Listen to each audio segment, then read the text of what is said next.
Oke, saya ingin tanya ke Pak Sony. Pak Sony sebagai mantan Dirjen Otda dan juga veteran nih untuk pejabat sementara karena pernah menjadi PJ Gubernur DKI, PJ Gubernur Sulawesi Utara dan juga PJ Gubernur Sulawesi Selatan.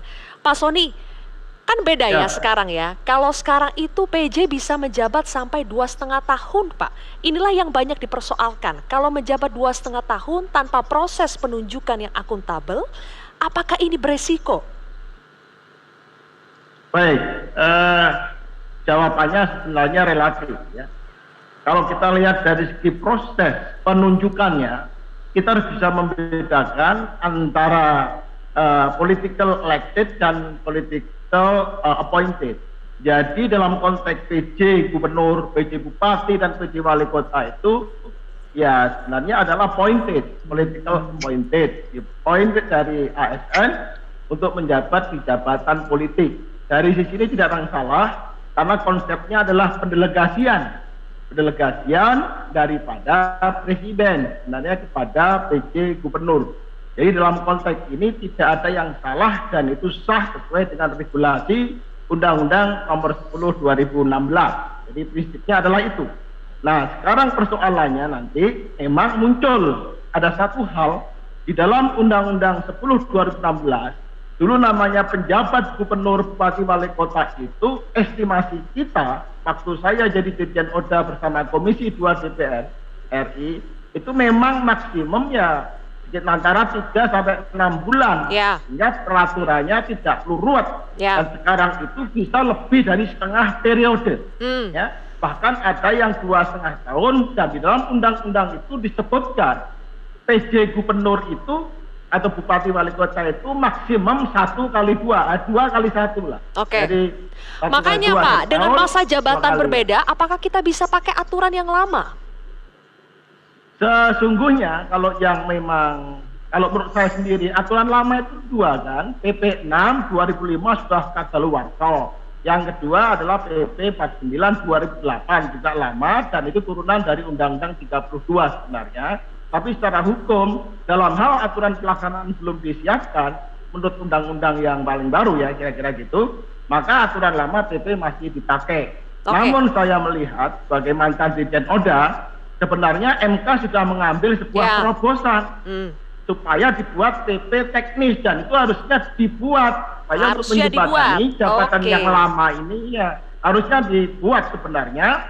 Tapi karena keputusan MK itu terlalu mendesak pada saat kekosongan sementara di birokrasi itu 1 detik pun tidak boleh kosong, maka sebenarnya ya akan sulit untuk membuat PP dalam waktu mendesak. Karena itu walaupun ini dilantik duluan, PP tetap diperlukan untuk mengantisipasi 2003 dan 2004 dan kejelasan. Ditahan dulu Pak Sony. Jadi menurut Pak Sony PP itu sebetulnya dibutuhkan aturan yang kita lihat soal MK tadi dan kebutuhan untuk petunjuk teknis yang lebih rinci. Sebenarnya lepas daripada putusan MK, apalagi ada amar putusan MK, walaupun itu dalam bentuk pertimbangan, tetap dibutuhkan, ya, tetap dibutuhkan. Tapi yang disampaikan oleh Pak Wali Kota tadi, Pak Bima Arya itu memang benar, tapi memang dibutuhkan. Satu hal yang paling krusial dan akan menimbulkan masalah di belakang hari adalah di dalam Undang-Undang 10 2016, PJ, Bupati, Wali Kota, dan Gubernur itu hanya 1 kali 2 tahun. Jadi bisa diangkat selama-lamanya 1 tahun dan seterusnya dapat diperpanjang atau dipilih kembali orang lain maupun yang bersangkutan diperpanjang maksimum 2 kali. Jadi hanya 2 tahun. Sementara hari ini itu bisa sampai 2,5-2,7 tahun. Mulai Mei sampai kemudian Oktober itu bisa lebih dari 2,5. Pertanyaannya, yang ketiga sisanya nanti, apakah bisa ditunjuk PJ? Jawabannya tidak bisa. Karena undang-undang membatasi cuma 2 kali PJ, kali 1 tahun, jadi 2 tahun. Sementara periode yang ada lebih dari 2 tahun. Itu contoh konkret. Dan ini kalau tidak dijembatani dengan peraturan pemerintah, akan menimbulkan masalah di belakang hari. Itu apa masalahnya, Pak Sony? Ya masalahnya, untuk sisa jabatan katakanlah yang sekarang bupati, gubernur 5 ini, dia katakanlah ditunjuk setahun selesai. Kemudian dikukuhkan lagi setahun lagi, kan cuma 2 tahun. Padahal masa periode yang sekarang ini itu bisa sampai 2,7 bulan. Lah yang 7 bulan itu siapa yang akan memerintah daerah? Baik. Definitif belum ada. Ya, PJ tidak boleh ditunjuk. Oke. Berarti PLH, apa ya PLH, pelaksana harian itu selama 7 tahun. Itu problem yang akan muncul tanpa ada PP terobosan menjembatani kelemahan undang-undang. Oke. Yang pertama. Baik, itu persoalan teknis tapi juga krusial. Saya yang rendah dan resistensi yang tinggi. Pak Soni dulu mengalaminya gak? Ketika harus bekerja sama melobi-lobi DPRD, mengalaminya tidak kebuntuan politik karena legitimasi yang rendah?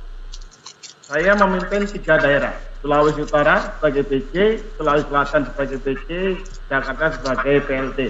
Posisinya. Dan langkah hari pertama saya sampai hari ketiga itu adalah menggalang dukungan politik. Ya, maka sowan dialog dengan DPRD, menjembatani kebutuhan itu dengan Forkominda dan kemudian menyampaikan apa yang tujuan saya datang ya kepada publik. Jadi semua saya manfaatkan dalam 3 hari pertama sehingga tahu mengapa saya datang ke sini, apa kemudian maksudnya dan apa yang sebenarnya akan saya lakukan. Dan saya kira tidak ada permasalahan legitimasi dengan DPRD. Karena saya menjalankan apa yang disebut dengan delegasi penugasan dari presiden. Ya, karena presiden dipilih secara demokratis, secara otomatis, bagian dari tugas jadi yang saya Pak Soni, laksanakan jadi itu adalah strategi sowan itu mempan ya untuk bisa mendapatkan dukungan politik dari DPRD. Nggak ada masalah ketika membahas anggaran dengan strategi sowan itu? Nggak ada, itu yang disebut dengan manajemen interaktif. Makanya saya bilang seperti Pak Wali Kota sampaikan tadi, kapasitas kemuaran PJ tidak hanya administratif di belakang meja, tapi kemampuan membaca konstelasi politik dan menggalang dukungan politik dalam konteks politik pemerintahan itu sangat penting. Karena sebagai gubernur, DPRD itu adalah unsur pemerintahan daerah. Ya. Ibarat saya suami, DPRD itu istri saya, dan makanya harus rukun. Inilah kunci utama. Jadi saya kira mereka jadi sangat paham. Kapasitasnya bukan hanya sekedar mengerti bagaimana menjalankan pemerintahan, tapi juga mengerti bagaimana membangun komunikasi politik. Nah, jelas, tapi sangat penting.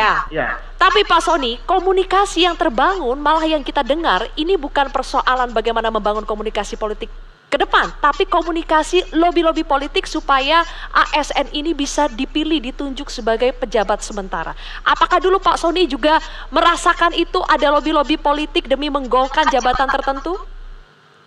Saya tidak merasa ada itu, yang jelas ada proses seleksi karena mempertimbangkan berbagai masukan.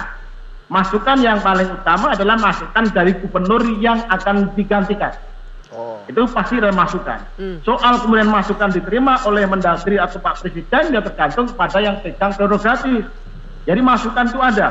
Soal kemudian saya tempatkan di gubernur yang lain, misalkan DKI atau Sulawesi Selatan, ada masukan dari gubernur sebelumnya, itu hal yang wajar. Jadi saya yakin seorang menteri atau seorang presiden pasti mendengarkan berbagai masukan dari berbagai pihak. Nah, apakah ini disebut dengan demokrasi tidak? Nah, ini persoalan definisi.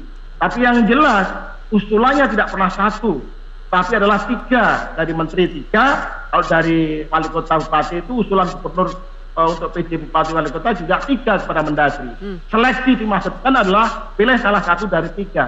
Tapi ketika memilih 3 itu tentu pasti ada proses sebelumnya. Tadi berbagai pertimbangan pimpinan. Itulah namanya proses seleksi, pilih yang terbaik di antara yang 3. Di tingkat makanya sekali lagi butuh seleksi. Nah, kalau tidak ada butuh seleksinya, makanya kan dugaan kalau ini ada lobi-lobi politik, transaksi politik itu mencuat.